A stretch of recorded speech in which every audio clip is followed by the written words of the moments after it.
Bienvenue sur France 24. Si vous nous rejoignez, il est 19h à Paris, à la une de l'actualité, élection des midterms aux États-Unis. 19h10, le débat il sera consacré aux midterms aux États-Unis. La victoire des Républicains à la Chambre des représentants est loin d'être à raz-de-marée. Alors comment les démocrates résistent-ils et quelles conséquences finalement pour la politique de Joe Biden et notamment la politique à l'égard de l'Ukraine? On démarre avec l'actualité aux États-Unis et ces élections midterm. Les républicains qui l'emportent donc à la Chambre des représentants, mais pas de vague rouge. L'écart est d'une vingtaine de sièges.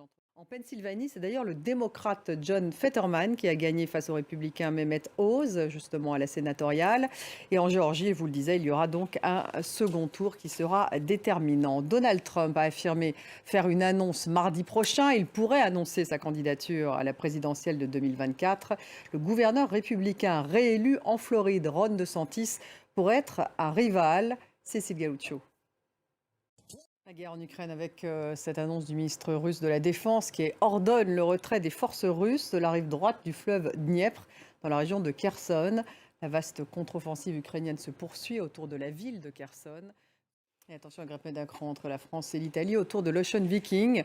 Il s'agit du dernier des 4 navires humanitaires bloqués en Méditerranée avec 234 migrants à bord.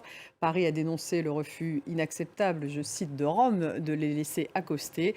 Et la Commission européenne maintenant demande justement à ce que tous les migrants soient accostés. Marc Pope. Emmanuel Macron a confirmé la fin de l'opération anti-djihadiste Barkhane à Toulon dans un discours présentant la revue nationale stratégique, une revue qui fixe les grandes orientations de la défense française. La nouvelle stratégie en Afrique sera finalisée d'ici à 6 mois après consultation avec les partenaires sur le continent, a précisé le président français. Nabia Makloufi.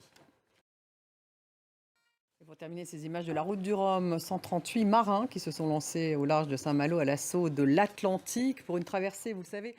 Merci de nous avoir suivis. Restez avec nous dans quelques minutes. Le débat consacré aux élections midterm aux États-Unis. Quelles leçons tirer de ce scrutin? Est-ce que la politique à l'égard de l'Ukraine va changer? On posera ces questions à nos invités. C'est tout de suite.